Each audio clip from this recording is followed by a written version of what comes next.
notre visite productive, durant laquelle nous avons renforcé les liens étroits qui unissent nos deux pays et travaillé avec d'autres dirigeants sur les dossiers les plus urgents. Over the past 2 days, I've been here in Paris to talk about one of the biggest opportunities and challenges facing our globe, the evolving digital world. This is an exciting time with technological advances opening up incredible new possibilities. Just look at the work of Canadians that has redefined our lives, whether with life-saving medicine or by helping entrepreneurs thrive and build jobs for the middle class. But as with any change that happens quickly, there are risks, too. New technology is being used to spread hate and broadcast violence. Online platforms are being co-opted to undermine democracy and circulate disinformation. Understandably, people are losing trust in digital institutions. They're concerned about what new technology means not just for elections or for privacy, but for their jobs and for safety. The horrific attack in Christchurch, an attack that was streamed live online, showed us that we cannot wait to take action. This is the moment to talk policy. This is the moment to do something. Yesterday, Canada signed on to the Christchurch call to action alongside like-minded leaders like Président Macron and Prime Minister Ardern. La communauté mondiale doit adopter une approche coordonnée pour éliminer le contenu à caractère terroriste et extrémiste qu'on retrouve en ligne. C'est clair que les plateformes ont la responsabilité de veiller à ce que leur technologie ne soit pas utilisée pour répandre les discours haineux ou diffuser des actes de violence. Mais en tant que gouvernement, on doit aussi faire notre part, notamment en appliquant la loi si les entreprises refusent d'agir. L'appel à l'action est une étape importante et fondamentale pour assurer la sécurité de chacun en ligne. Mais on doit également élaborer des solutions chez nous, à l'échelle nationale. On doit mettre en œuvre une stratégie globale qui nous permettra de réglementer l'espace numérique. La réalité, c'est qu'Internet et les nouvelles technologies numériques ont un impact sur tous les aspects de nos vies. Mais puisque l'espace numérique n'est toujours pas réglementé, les gens sont dans une position vulnérable. Face aux tendances troublantes qu'on retrouve en ligne, les gouvernements se doivent d'agir. Après tout, on ne peut pas seulement compter sur les entreprises pour protéger l'intérêt public. C'est donc pourquoi notre gouvernement a intensifié les enquêtes qui visent les groupes haineux et extrémistes. On continue d'introduire des nouvelles mesures pour prévenir l'ingérence étrangère dans notre processus électoral. At the VivaTech conference this morning, I announced that in the coming weeks we will be launching Canada's new digital charter. The digital world must be safe, transparent, accountable, and private. We have to fight back against online hate, disinformation, and election interference. Canadians deserve no less. By restoring trust in the digital world, we can focus on the incredible benefits that technology has to offer, whether that's barrier-free business or better banking. The world may be changing, but with the right tools and the right leadership, we can make sure that it changes for the better. Merci beaucoup. Je suis maintenant heureux de répondre à vos questions. Mr. Prime Minister, thanks for taking our questions. Michael Couture from Global National. Now that Mr. Kovrig and Mr. Spavor are officially detained by Chinese authorities, and are arrested, I should say, by Chinese authorities, and you've tried to get help from the Americans to no avail, what does Canada do now? We continue to take the safety of the Canadians arbitrarily detained in China with the utmost priority. We will continue to work with our allies and work directly with China to ensure that they understand that we are a country of the rule of law and that we will allow our legal processes to unfold independently, while at the same time we will always stand up for Canadians and continue to. I just want to get you on this in English and French, actually. At what point do you call President Xi? What we are always focused on is doing things that are going to help the Canadians being detained, that will continue to help Canadians in difficulty overseas. That's the lens that we take whenever we make decisions on what to do in the case, and that will not change. We will do things that we believe will help them. Notre priorité dans toute situation, c'est de toujours faire des choses qui vont aider les Canadiens en difficulté. Et nous allons toujours continuer de ne faire que les choses que nous savons vont aider les Canadiens. Hello, Prime Minister. Kevin Gallagher with CTV National News. This morning at your speech, you talked about holding social media companies accountable through financial consequences, financial fines. How would the Government of Canada enforce those types of laws and regulations? This was a conversation that continued on the conversations we had yesterday afternoon directly with social media companies, highlighting that there is a responsibility to act to keep citizens safe, including when they're in online spaces or vulnerable to online extremism or indeed terrorism. This is something we look forward to acting alongside internet companies, but indeed, if they do not choose to act, we will be forced to continue to act in ways that protect Canadians, and we will have more to say about the kinds of tools we will be using in the coming weeks and months. But the matter is, Canadians expect us to keep them safe, whether it's in real life or online, and we will do just that. But does this mean new laws, new legislation? And there are many people that have concerns about growing censorship on the internet. As we saw yesterday, the United States didn't sign on to the Christchurch call because of fears that it would curtail freedom of speech. What do you respond to that? I think we understand that the internet has been an opportunity to expand freedoms for millions of people to access education, to start businesses, to share perspectives. But we also know that we already have very strong laws in Canada against hate speech, against extremism, against violence. Unfortunately, those laws haven't always been applied or haven't been able to be applied to keep Canadians safe online. Whether it's cyberbullying or violent extremism, we need to make sure we're doing whatever is appropriate and whatever we need to do to both protect the rights and freedoms of Canadians, but also protect their safety. And doing both of those things together is something that our government has always committed to. Hi there, Prime Minister. Salima Shivji, CBC News. On your speech this morning, you talked about this new digital charter that's supposed to be a guide to your policy for Canadians, meant for Canadian ears. Why did you choose to talk about this in Paris and not in Canada, and really just talk about what's to come, with hints of what's to come without any further details? I think we recognize that international collaboration and alignment on moving forward and regulating the digital space is going to be an essential part of how we ensure that citizens are kept safe all around the world. Obviously, the internet is global, and we need to try and make sure as much as possible we are working together. And that's why what Canada is doing is of interest to people from around the world, just like Canada is interested in solutions put forward by governments and others, friends and allies around the world.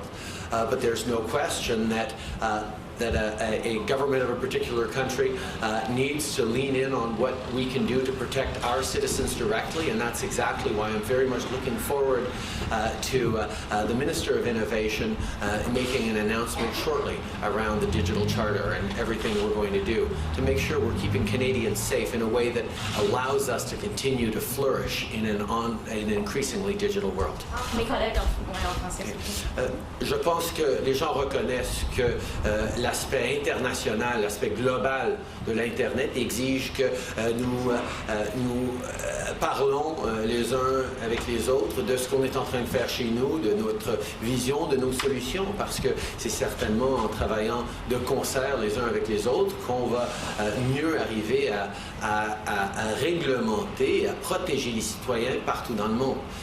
Mais en tant que gouvernement canadien, ma responsabilité première, c'est de protéger les Canadiens, de s'assurer qu'on est en train de défendre les droits des citoyens tout en s'assurant de leur sécurité. C'est quelque chose qu'un gouvernement se doit de faire, ce que ce gouvernement fait toujours, et nous allons continuer de regarder ce que nous pouvons faire. J'ai bien hâte à l'annonce du ministre Baines d'ici peu sur cette charte numérique pour le Canada. The Philippines has announced that it is recalling its envoys, ambassadors, and consuls over the garbage dispute that's sitting in Manila rotting. How has this dispute lasted as long as it has, 6 years, without a resolution and really causing diplomatic strain between the countries? This is an issue that we have been working very closely with officials in the Philippines on over the past months, very hard over the past weeks, and we're going to continue to work on this, and we very much hope to get to a resolution shortly. Monsieur le Premier ministre, Yannick Dumont-Baron de Radio-Canada, si je vous ramène à la Chine, ces gens-là ont des proches, des gens qui peuvent dire le Canada ne peut pas faire grand-chose, il y a cette grande dispute entre la Chine et les États-Unis. Est-ce que, en fait, les Canadiens paient le prix pour cette dispute? Je pense que les gens comprennent que la Chine a une approche envers le système de règles et de lois et de principes qui régissent le commerce international et les relations internationales, qui n'est pas aligné avec la grande majorité des démocraties occidentaux. Nous devons de se tenir ensemble pour démontrer qu'on n'est pas à veille de changer nos valeurs, nos principes, nos façons d'agir, particulièrement par rapport à l'indépendance de notre système de justice, parce que le gouvernement chinois a choisi d'agir de façon arbitraire et de détenir des Canadiens. Nous allons continuer de défendre ces Canadiens, nous allons continuer d'appuyer ces Canadiens, nous allons continuer de dire clairement à la Chine que leurs actions sont inacceptables. I think one of the things that we see increasingly around the world is that the Chinese government is not following the same kinds of rules and principles that the large majority of democracies follow in regards to rules-based order, in regards to international relations. We will consistently and always stand up for Canadians, particularly these Canadians who have been arbitrarily detained. But we will also make it very clear that we're not going to change our values or our systems, including the independence of our justice system, because China disagrees with our approach. Sur l'Internet, il y a des Canadiens qui voient les efforts pour encadrer les propos haineux, l'extrémisme violent, comme une forme de censure. Est-ce que vous pourriez nous expliquer qui va déterminer où sont les limites? Est-ce que c'est le gouvernement qui va le faire? Et comment on va arriver à déterminer ces limites?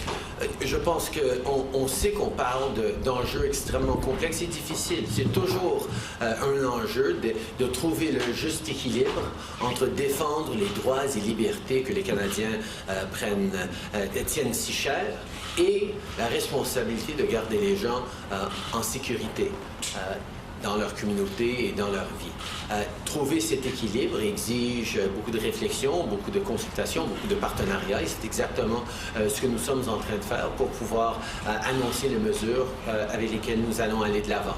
Mais je sais que les Canadiens trouvent que c'est inacceptable que la violence, l'extrémisme ait si facilement sa place sur l'Internet et nous allons faire notre part pour s'assurer que tous les utilisateurs de l'Internet aient de meilleures protections contre ces formes de violence qu'on retrouve malheureusement trop souvent. Bonjour, Catherine Lévesque, la presse canadienne. Encore sur l'annonce d'aujourd'hui, on sent que vous avez haussé le ton, vous parlez maintenant d'amende salée, mais or, on sait que le Canada fait cavalier seul à côté des États-Unis, notamment. Je me demandais quel sera l'impact réel, à votre avis, de l'appel de Christchurch, alors que nos voisins n'y adhèrent même pas?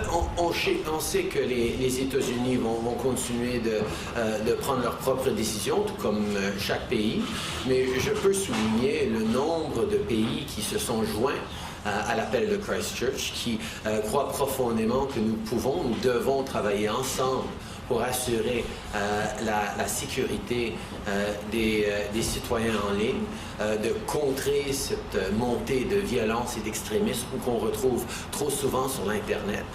Et nous savons que d'être dans la compagnie de ces pays qui étaient autour de la table hier, notamment la Nouvelle-Zélande et la France et la Grande-Bretagne, mais aussi d'autres comme le Japon et l'Australie qui se sont engagés aussi à l'appel de Christchurch, les citoyens à travers le monde savent que nous devons d'agir et nous allons agir ensemble.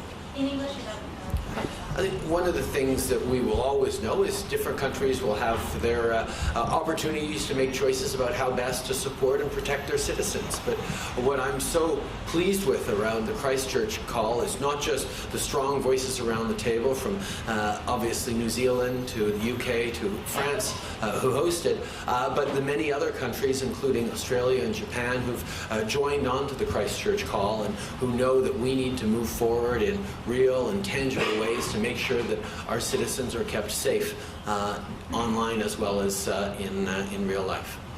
Sur un tout autre sujet, vous avez toujours dit que vous étiez féministe, que vous supportiez le choix des femmes concernant l'avortement. Justement, en parlant des États-Unis, on voit qu'il y a des reculs importants, notamment en Alabama. Je me demandais qu'est-ce que vous alliez faire face à ces reculs pour les droits des femmes in English as well. Nous regrettons profondément qu'il y ait encore des endroits dans le monde, y compris chez nos voisins américains, où ils sont en train de reculer dans la défense des droits des femmes. Pour nous, pour notre gouvernement, on devrait toujours défendre les droits des femmes, on devrait toujours protéger le droit des femmes de choisir pour elles-mêmes dans leur vie. Pour moi, on va continuer d'être une voix forte pour la défense des droits de tout le monde, de tous et surtout de toutes dans le monde. Et c'est un travail qui reste à faire. Il y a du travail qui reste à faire. Obviously, we are deeply disappointed by the backsliding on women's rights that we're seeing in some places around the world, including in some American states. As a government, as Canadians, we will always be unequivocal about defending women's right to choose, defending women's rights in general. It's a shame that we increasingly see conservative governments and conservative politicians taking away rights that have been hard fought over many, many years by generations of women and male allies. We are going to continue to stand unequivocally for women's rights, for a woman's right to choose. And Canadians can be reassured of that, and people around the world can know that they will always have an ally and a defender in Canada. Hi, John Irish from Reuters. Do you share the US assessment of an increased threat from Iran and proxy militias in Iraq? And will you be suspending military operations or even raising the threat level for your staff there? We are obviously monitoring the situation very closely and working closely with all our allies to make sure we have full information. The safety of Canadian service members around the world is always going to be a top priority for us. Bonjour, Marie Normand de Radio France Internationale. Juste une précision encore sur le dossier chinois. Est-ce que le Canada envisage des mesures concrètes sur le plan diplomatique ou sur le plan économique, à l'image de ce qui a été décidé par Washington l'année dernière concernant Huawei? Merci. Par rapport à la décision sur Huawei et 5G, on est en train de prendre nos décisions basées sur les faits, basées sur l'analyse faite par nos services de renseignement et de sécurité.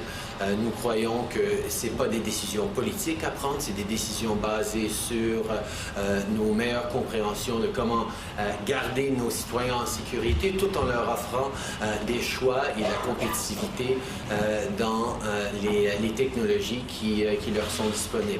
C'est une décision qu'on prend très au sérieux et sur laquelle on continue à réfléchir.